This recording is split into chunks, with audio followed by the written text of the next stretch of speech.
The JX starts today with the debrief, where JPR reporters discuss the stories they've been covering this week, including the Reading Fire Department charging a fee for some calls, higher pay sparking protests in Ashland, and a new center to help protect power lines from wildfire. I'm Maria Carter, JPR's news director. I'm Emma J. Nelson, JPR's intern for the summer. I'm Roman Battaglia, science, environment, and politics reporter. And I'm Justin Higginbottom, public health and safety reporter. Roman, let's start with you. You went to an Ashland City Council meeting this week that was also the site of protests by residents. What were councilors discussing? Yeah, they were talking about pay raises for city employees there. It was actually sort of like this whole restructuring of the salary system for the city. This Ashland commissioned this compensation study to kind of compare the salaries that city employees in Ashland are getting paid with other comparable cities in Oregon. And that study ended up finding that the city was paying far less for a lot of the positions on average for city employees here. So they used that data for negotiations with the unions, and then they also used it to bump up the salaries for a lot of the other positions. So some positions got a bump of up to 19% in their pay, which is I wouldn't be mad with that. Yeah, no one would. The average was about a 5% increase. And others who are also on top of the pay scale got put back on the bottom, which means they'll get more raises over the time. So the last time the city did a study like this was in 2008. So this is kind of a long time since the city has looked at how its pay has compared to other cities nearby. And so why were the protesters upset about these pay raises? Yeah, they were basically saying that it was irresponsible for the city to do this, especially in the tough economic and unpredictable economic time we're living in. The city's parks department has recently cut services to make up for a funding gap, including cutting things like the splash pad and the pool hours and things like that.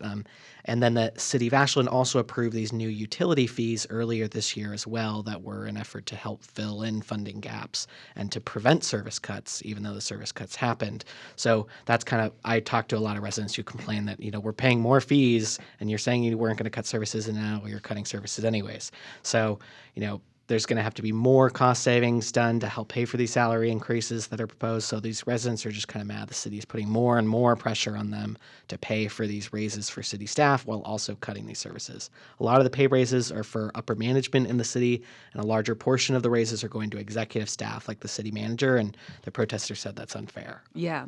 Well, it also sounds like council members themselves were kind of split on this. What did they have to say? Yeah, so they weren't as controversial in terms of the contracts for the three unions that they were approving. They approved those 4-2. There were still some concerns about the fiscal responsibility stuff, but the last proposal was for the management and other non-union staff, and that was a lot more controversial. It tied 3-3 in the city council. The mayor had to break the tie and vote to approve it. The councilors who disagreed with it, they kind of agreed with what the protesters were saying there. They didn't want residents to be facing an increasing burden to pay for these raises. Some of them said that the city was rushing into this decision to approve this stuff and needed to slow down. They haven't done enough long-term financial modeling to look at the impacts of these raises and how the city is going to just function as a whole and pay in the for long them, term. not just this year, but in years to come. Yeah, they're doing things sort of reactively of we need to raise this, and then now we're going to cut more stuff, and then we got to raise it, and they're not looking ahead enough. Councilor Jeff Dolly said that this compensation study that they did comparing is also flawed. Cities vary widely in their structure, level of services, and staffing models. What works or costs less in one city might not be applicable here. More importantly, Ashland offers so many positive intangibles that contribute real value and quality of life that can only be found here.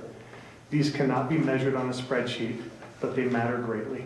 So basically, Ashland might offer a lot of things that other cities, people might not want to go live in Klamath Falls, even though Klamath Falls might pay more for the same position because there's a lot of services and culture and other stuff that Ashland might offer. So they wanted the city to kind of slow down and take a better look at how these raises are going to affect the finances. On the other hand, looking at the other council members, the people who supported it were mostly concerned about turnover and competition from other cities. They're basically worried that not increasing the pay means more people are going to leave and look for other jobs elsewhere that are going to pay them more. So they wanted to make sure that the city was keeping these employees to help the city through these tough financial period, saying, it's better to have all of this institutional knowledge than let go of that and have more of a turnover. And hiring people's expensive. Yeah, hiring people is expensive. So, these raises are already in effect now that they've approved them. They are retroactive till July 1st. So we'll kind of have to see what goes on with Ashland's finances in the future. But, the protesters clearly did not get what they wanted. Okay, well, thank you so much, Roman. Justin, you had a story about new fees in Reading for some calls to the fire department. What is the fire department charging people for? Yeah, so they've started charging for something called lift assists, and those are non-emergency medical calls. Someone at the fire department gave me a bunch of examples of what that might include.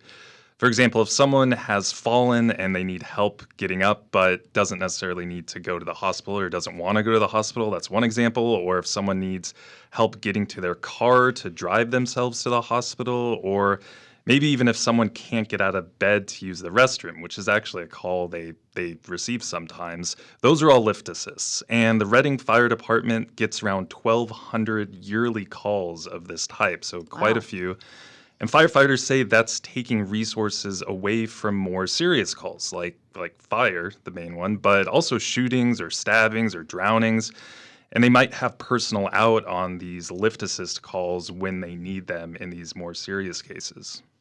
So this fee is supposed to dissuade people from these types of calls? Right. The Reading City Council actually approved this fee back in 2023.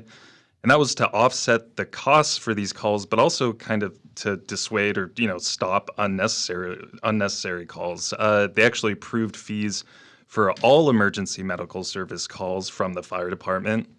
But Reading Fire is rolling out the system gradually. They started with a nearly $500 charge only for lift assists, and that's been in effect since January 1st. And so far, around 500 people have received bills for this, although someone at the fire department said they're not aware of anyone actually paying their bill. He said people are still kind of in shock about this. Yeah. Well, speaking of bills, would insurance cover this for folks? Maybe. It's kind of unclear. So, someone at the Reading Fire who I spoke with, they said private insurance could cover it, and if you get one of these bills, you're encouraged to submit a claim. But yeah, it's unclear. There is a low income waiver, which the fire department has already received a request for, and those seem pretty easy to get. If you're on a fixed income or you can't pay this fee, or it seems like this fee will, drop you into poverty, then the fire department will work with you and you won't have to pay it. You just have to send them an email, basically.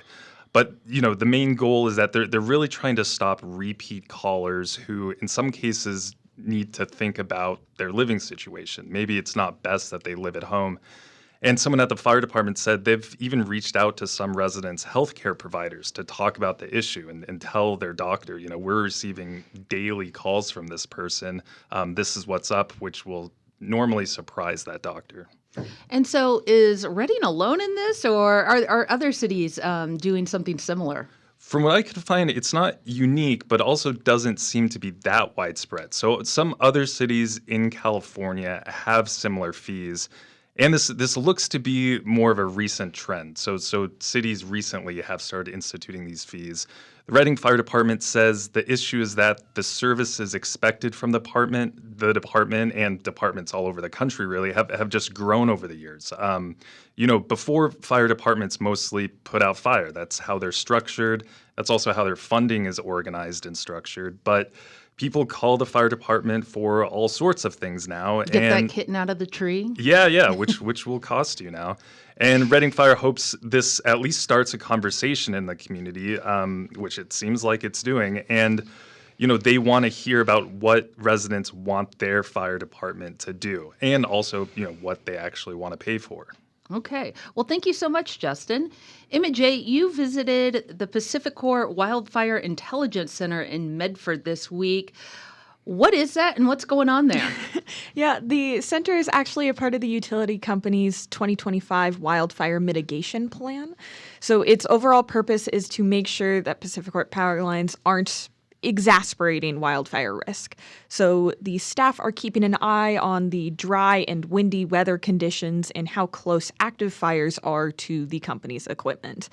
While the workers there aren't the ones hitting the button to shut off the power, they are monitoring the fires and letting the Pacific Corp offices in Portland and Salt Lake City know when conditions for shutoff are met, when maybe it would be advisable, but it's still not up to them.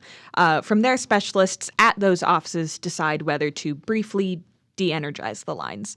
The center opened up in May, and since then, workers have tracked more than 850 fires just in Oregon, and over 70 of those have resulted in temporary shutoffs. So tell me, how are the workers there actually tracking the fires? Well, I gotta say, I was shocked by how similar the control center looked to the JPR newsroom over the summer. Oh, wow.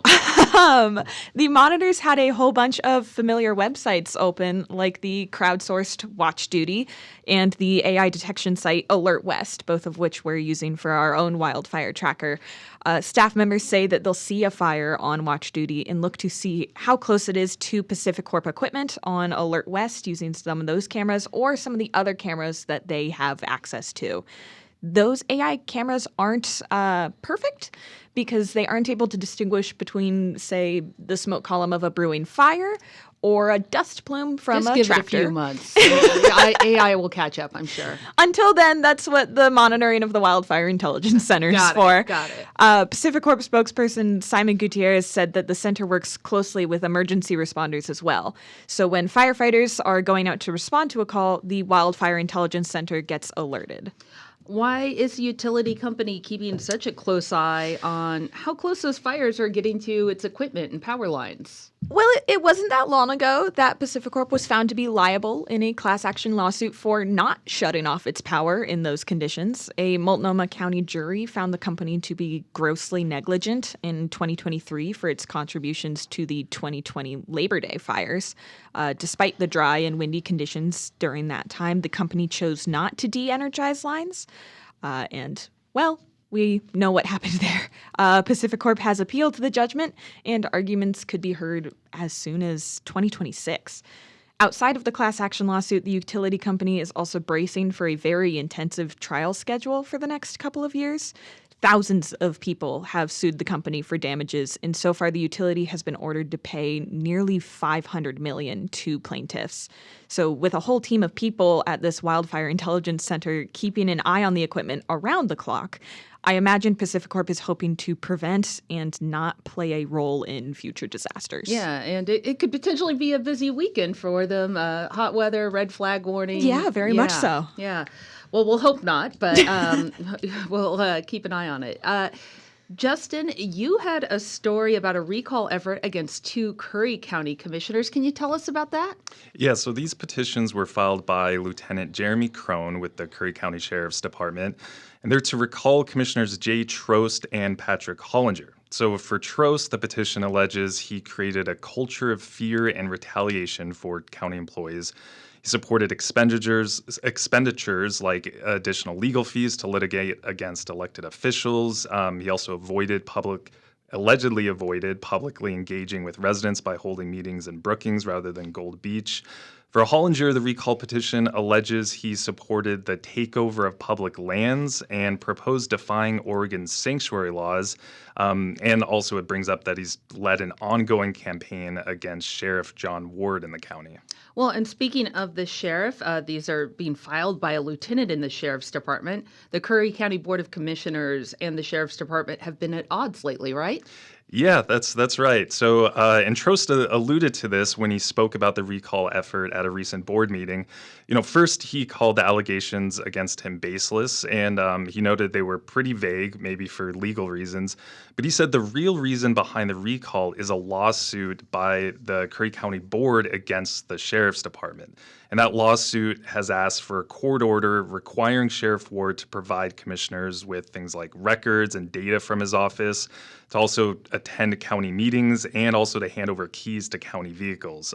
So it's been a battle in Curry County over what the authority the board has over the sheriff's department for a while. Well, quickly, I mean, we've got to wrap up here in a second, but when will we know if these recall petitions will actually be on the ballot? So each recall petition needs to get 2,000 signatures, and as soon as those are verified, then we'll hear about an election. But right now, we're just waiting to see if they can get those signatures. Okay, well, we'll stay tuned for more on that. That's it for the debrief this week. Thank you for listening. You can reach the newsroom with comments on our coverage and suggestions for things we should cover in the future through our news tip line. That's on our website, ijpr.org. And you can find this program and more at jeffexchange.org or on your favorite podcast platform.